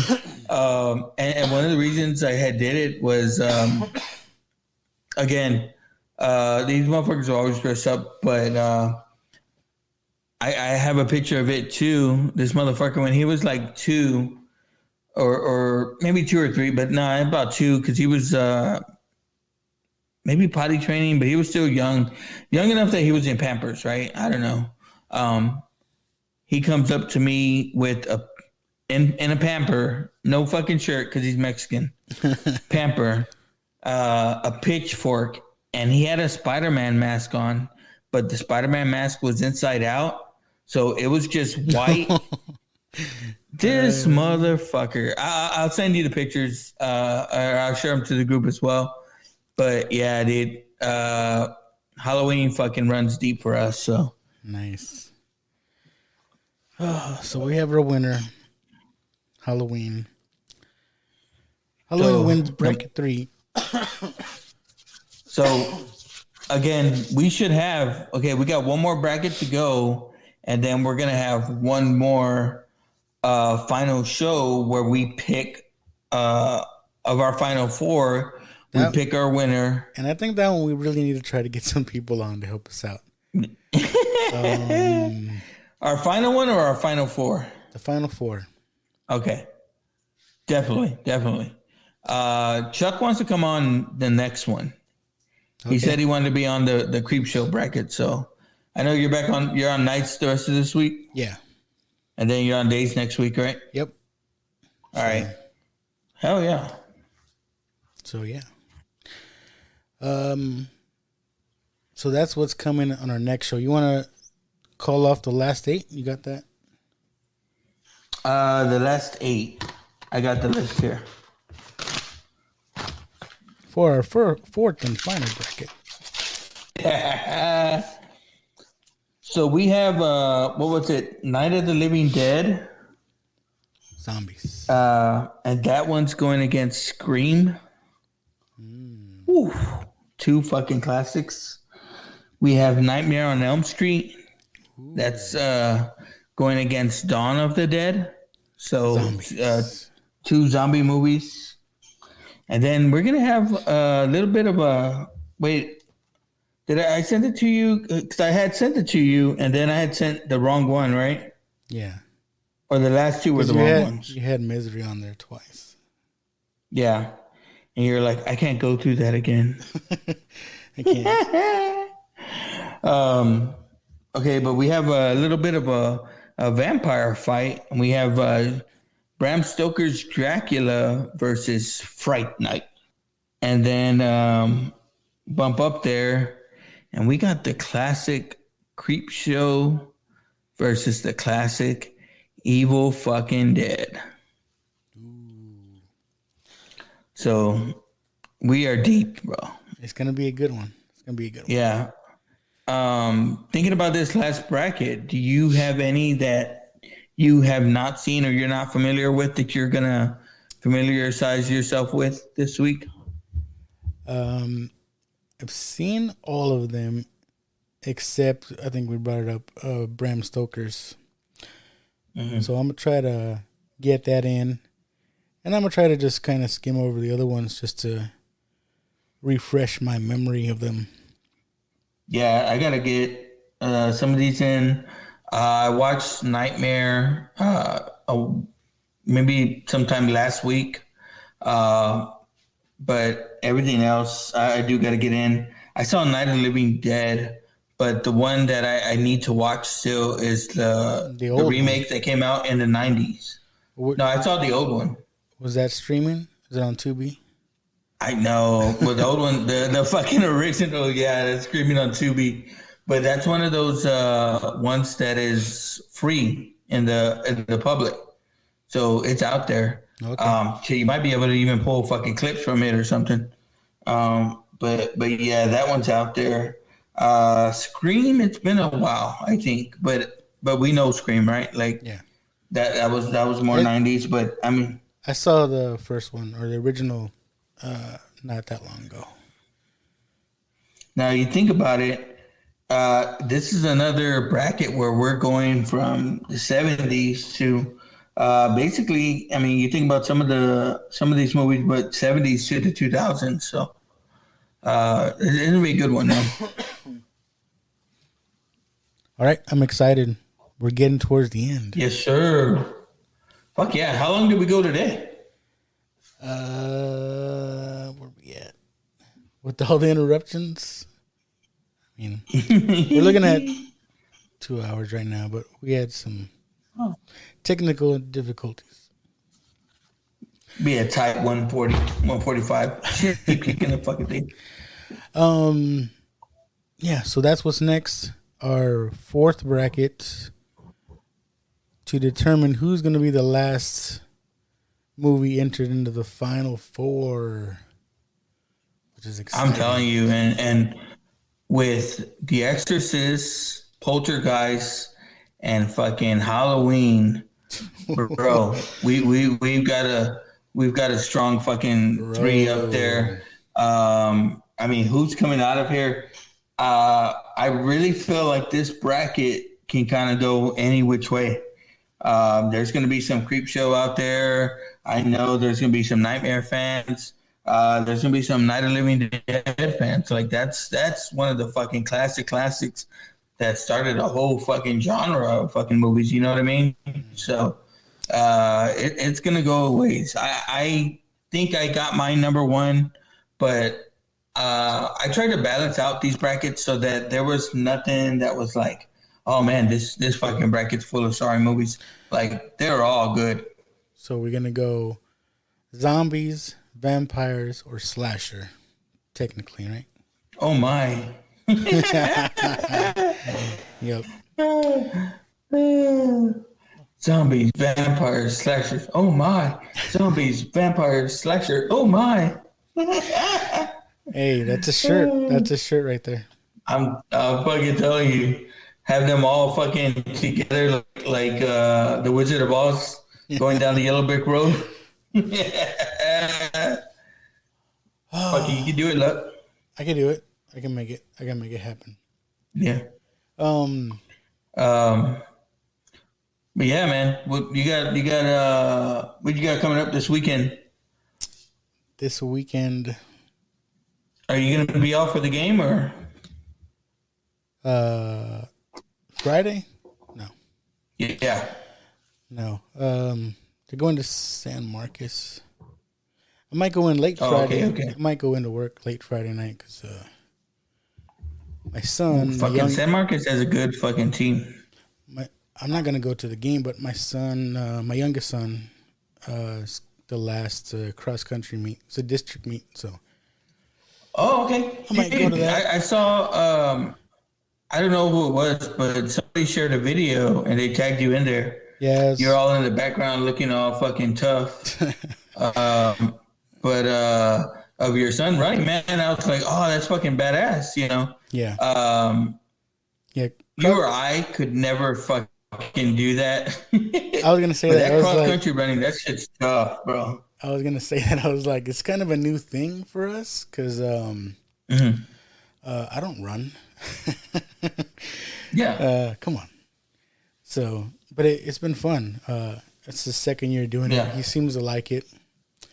There's some fast mothers though. But that's not the point. He likes doing it though.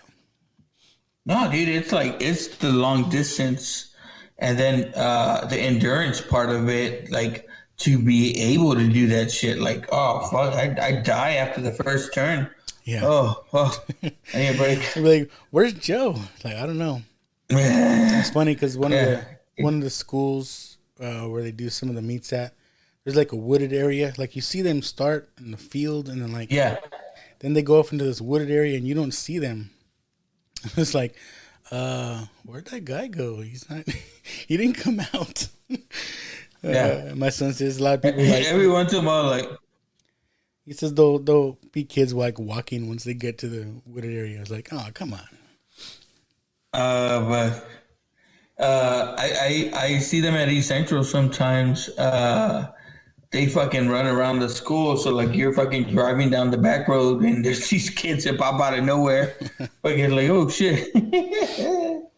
But yeah, dude, that's I mean, much props to your fucking son.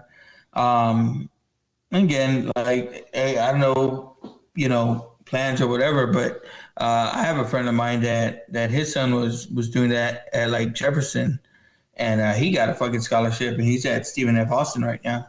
So, I mean, I could never. I got about like a good 10 steps in me before I die. So, yeah. That's why I like football. A long football play is like 5 seconds. Yeah. It was quick. And that's why like baseball, I was fucking fast to a certain extent, but if I had to leg one out from fucking first to third, like I need a timeout. Oh fuck. So yeah, but yeah, man, that's badass, man.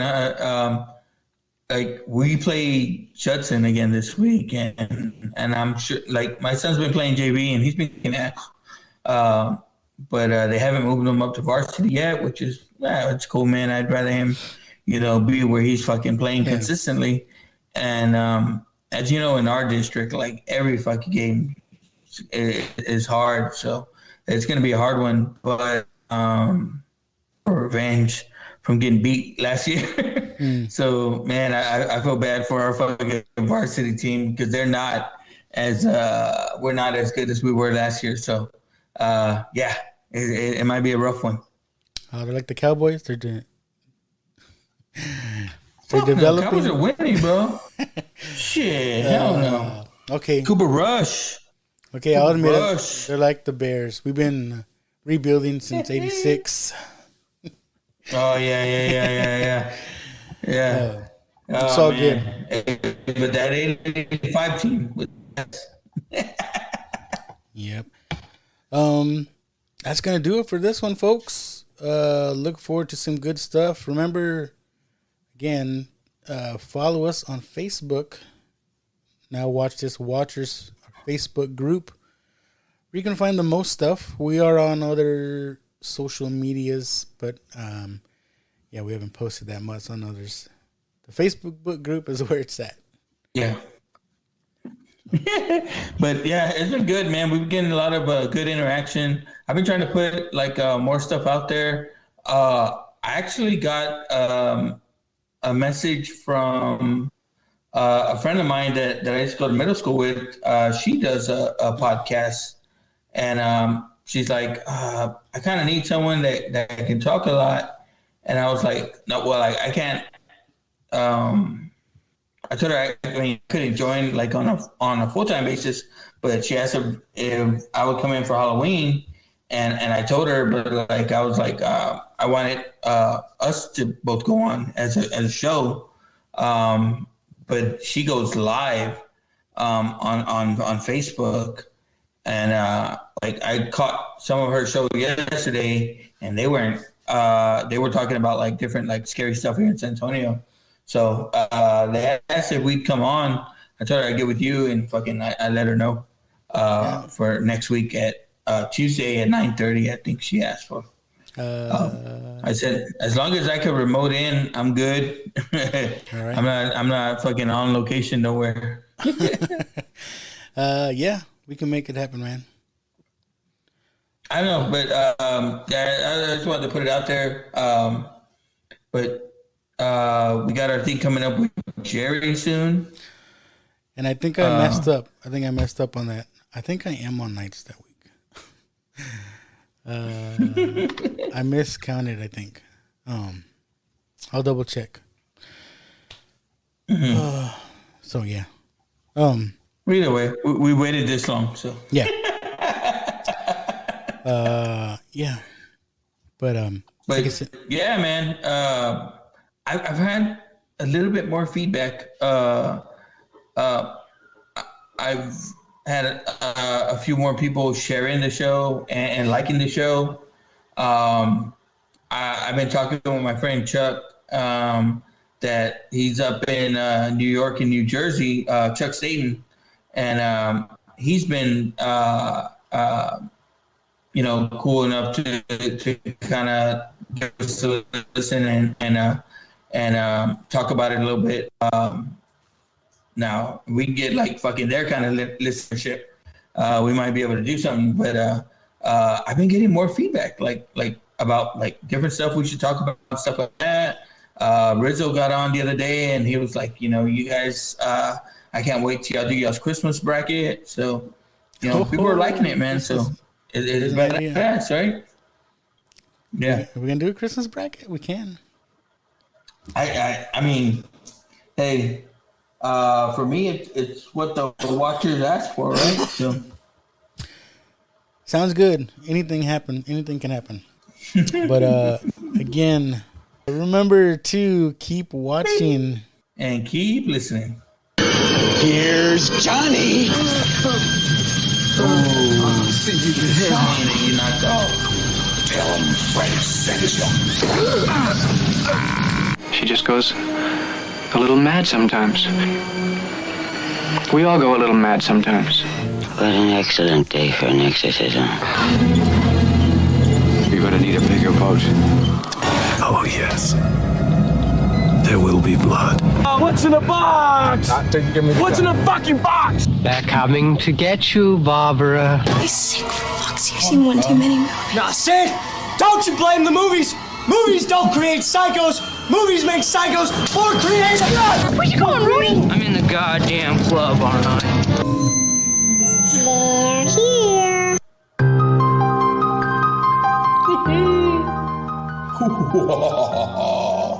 So you gonna make a bracket? Christmas Yeah. one? Oh no, yeah, no, but I'm saying you're gonna make the. You Oh, haven't made yeah. The picture? The picture. Yeah, I'll do that. Yeah. I'll shoot that to you. I don't know. We're gonna have to think about a Christmas one now. But I told Rizzo too. We need him to come on. You know. Yeah, if it was his idea. Yeah. My brother wants to come on, so I told him we can make that happen. Be badass. Yes, sir. But dude, I do want to talk to the dude Chuck Staten, because like I said, he does a big time podcast up there. Or I don't know how big it is right now, but he just kind of restarted his podcast. But I mean, this dude does like fucking videography with like Tell 'em Steve Dave, and he has another podcast that he does like he does the videos for and their Patreon stuff. So I'm sure he'd be willing to come on and fucking talk about that and shit. We need to start getting together again. Oh, hell yeah. Because then we can put out video stuff, you know? What's going to be good, too, is, I don't know, let's kind of plan something to do on the 5th. I know, we're going to be out there on the toy drive, and we're going to have that one dude with us. But I think maybe let's plan on, putting on something there. Yeah. Post show. Like, I'm not saying like a show or nothing, but like we can get together. We can do 30 minutes or yeah, we can talk to Javi for a little while. If any of our podcast friends come by and they want to chat a little while, yeah, little Q&A, get them on. Anything they want to ask us, whatever. They're gonna say, "When are you gonna do Blood In, Blood Out?" And we're gonna say, "It's coming." Yeah, it's coming. It's coming. Dude, that's gonna be like a 2-parter, bro. Yeah. We're gonna do the extended fucking hour version. Yeah, first 2 hours and the second 2 hours. But because dude, we're gonna finish up with this Halloween thing, and it kind of seems like we gotta look at it, but it seems like we're gonna finish with the watch on the Halloween week, right? Or is it gonna be before that, and we're gonna have another week before week to play? Yeah, it's gonna be the week before, and so we'll have one more Halloween week. Yeah. Oh, I'm gonna make you watch Hocus Pocus. So how bad was the monsters? Well, here's the thing. Like, I watched. I wanted to go back and watch the show because I was like, was this how bad it was? But it dragged on. Like, it did not need to be a fucking 5-hour fucking. I don't know how long it is, bro, but it did not need to be a 2-hour movie. But the show was, if you watch it now, the show was bad. I mean, yeah, it's corny. It's corny. Yeah. Here's the thing, though. Like, I didn't turn it off. Like, I kept watching. My wife was like, I want to go to bed. I went to the room and put it on in the room. Now, I fell asleep. Wait. I didn't finish watching it. You're like, wait, it's going to get good. It's going to get good. She's like, why are you fucking watching this movie? And I was like, she goes, y'all are going to talk about it, aren't you? And I was like, I don't know about that no more. Oh, fuck. Man, you know what I want to see? Smile. You seen this? That one looks creepy as fuck, right? Did you see that thing that these motherfuckers are doing? Like, yeah, they're at the baseball games. Yeah, like in the background and shit like that. Intentionally, they gave them crazy, bro. They gave them seats behind home plate, and they were just like, so everybody can see them on camera, just standing there, fucking smiling. Yeah. Creepy as fuck, right? And that's the thing that looks crazy about that movie, because it's like, oh fuck, like these are regular people or something happens to them, right? Like, they get taken over some shit. It's some kind of fucking. It's a Joker movie, low key. Smilex, love that Joker. Your Ring camera was shining your head. I know. Too bright. No, I'm saying on my end, because I got the light right behind me here. I'm in the garage. It's not as It's not as warm, so it's not that bad. Yeah, it wasn't too bad tonight. That place we went to, I was like, we're not gonna sit outside. It's a nice night. But, So was it your daughter's birthday today? yeah, my daughter's 17. Ouch. Yeah. Bro, trust me, mine's 8 going on fucking 17. Just wait, buddy. I'm not fucking ready for that at all. Yeah, so had that going on. I don't want to keep you up. Let's just So get into it. looking at our list, are you ready to get into it, or whether there's anything you hadn't seen yet? I really wanted to go back and watch like Silver Bullet, and well, just all of them. At least I'm pretty familiar with Misery and Dusk Till Dawn, but I still wanted to go back and watch them. But I did watch Halloween, first one. Okay. Wow, right? Yeah. And watching it, it's like I may have seen it already. Oh, Like, dude, it's. I think it's just one of those where, like, I don't know, maybe I forgot I've seen it. You know what I mean? Well, too, like you've seen Scream, right? So you've seen Scream, and Scream in that third act, it has the movie playing in the background for the most part. Oh, maybe that's Like- what I'm picking up on, right? I think just because the familiarity, if that's a word. Yeah. Like I already knew what was going on. You know what I mean? Yeah. But Makes it better. it's good. I liked it. Dude, I mean, I don't want to give away the Your pick? but well, not necessarily. I mean, my pick, but I calculated all the picks that we got, and we did get a lot. I don't know where our numbers. I guess could be, but we got a lot of feedback from the watchers, not just on our page, but on my page, on the Friday Night Faithful page. So I put it out there for everybody. In my head, I have a winner, but how we're gonna get there, I don't know. Winner, chicken dinner. Yeah, let's just go with it. That way, I don't keep you up too late. No, dude. I don't know, 'cause sometimes I'm at work. I'm good. Sometimes I'm at work at night. It's like 1, 2 in the morning. I see you posting and liking stuff. I'm like, what's going on? Go to sleep? No. Like the other night, right? I fucking sent you something, and I think it was close to 1. Yeah. Especially like I said, that last I think it was a Thursday night, or no, it was Sunday night or Monday night, right? I think so.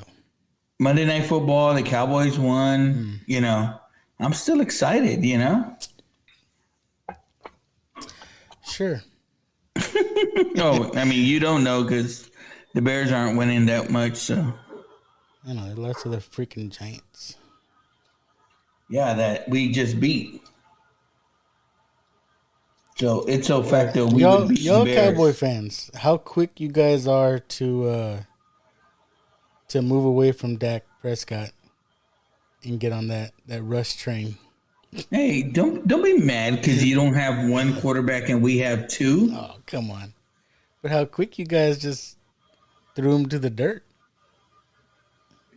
Well, I mean, he's a false think idol. about it. I mean, although I wasn't one of these guys, when Dak got hurt, I mean, when Romo got hurt and Dak came into play, fucking everyone was quick to replace him.